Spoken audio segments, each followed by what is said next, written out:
every record, I try to make each record different from the last one. I've been blessed with an audience that's followed me since my first album, which came out in 87, and 1987, hard to believe. And, I think the audience always expects something different. Well, you should expect something different from every artist, but that's something I strive for in every album. I think Mind Over Matter is a record that incorporates what I think my bass audience enjoys. Mainly when they come to my shows, I always hear they love the live energy. So on this album, I recorded with the live band that I'm touring with right now, some exciting players, and brought some of that live energy that we have at our concerts on record, which is something I haven't done much of in the past. Well, I'll be damned how you doing, can't believe I'm running into you. The guest vocalist that are on the record, the one particular who I've loved for many years, is Benét. I've known Eric since the days we were signed at EMI Records, and I called him up and I said, look man, I would love for you to do something on the record. He said, sure. So he sent me a song called We're Gonna Ride, and he came in there and did his thing, and I'm very excited to have him, Say if I'd see your face again. I titled it Mind Over Matter because I think that's what life is about, ultimately.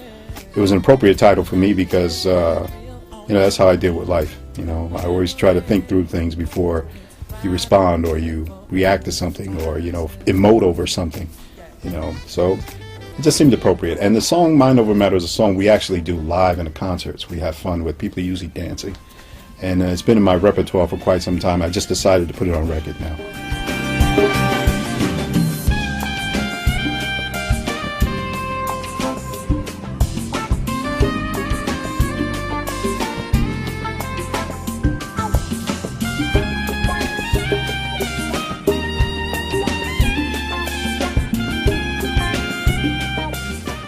What gives me inspiration is to stay current with the audience. I believe that people's tastes change over time, and so does mine as a musician and an artist and as a music listener and someone who appreciates. I love listening to different things. I'm not one of those people who say I can only listen to jazz. I love hip-hop, I love R&B, I love rock and roll. So I love going different places in music, and for me, I think it's important to give something the audience can relate to, especially in today's times with music. It's very important to make sure that they can latch on to something.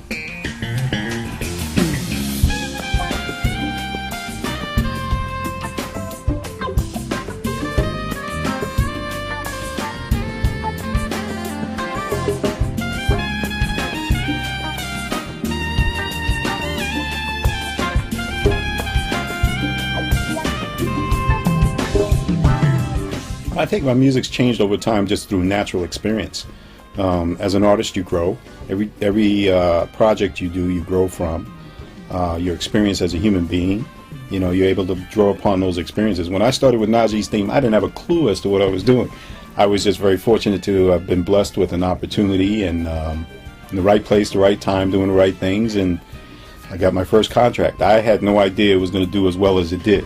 I just thought, well, everybody who does a record does what they do, but it went far beyond my expectations of the time, and since that time we've grown a lot. We know a lot about what we're doing now, and we can communicate better on record. When I say we, I mean my writing team, my writing partners, all the people who've been with me since the beginning.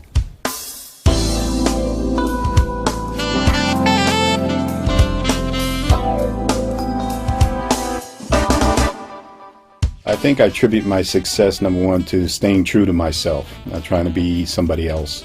And being there, having the one-on-one with the fans, most importantly.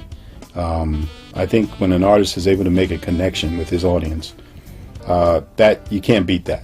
People will support you even when, during bad economic times. They will still come out to your concerts and still buy your records because they know that you are sincere with them and you're honest with them. And, that's really the thing, is really to have an identity that they can lock into.